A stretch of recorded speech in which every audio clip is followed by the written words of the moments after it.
Hey everyone, welcome back to DIY with Dewey. Today I wanted to show you guys how to program a garage door opener to the HomeLink buttons in the vehicle. So this is our 2013 Acura ZDX. This information is very similar for all Honda and Acura vehicles with HomeLink buttons.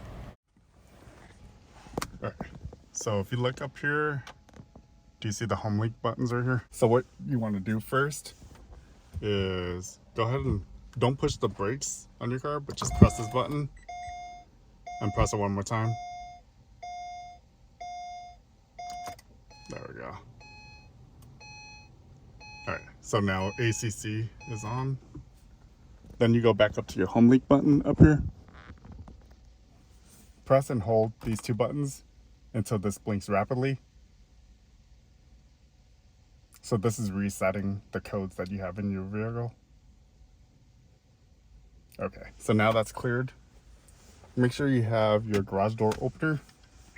And what we're gonna do is let's program number 3.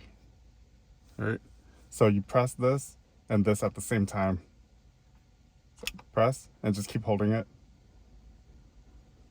And you keep waiting until it blinks fast like that. Now it's programmed. So this is a rolling code, usually.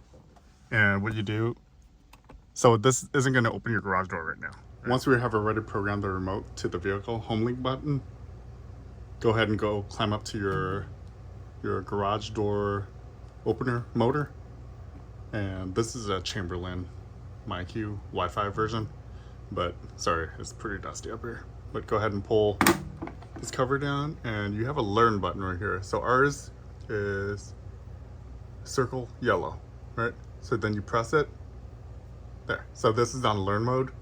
Now we go back to our car and we press the remote button. Press and hold your garage door opener button. So there's our garage door. It opened it.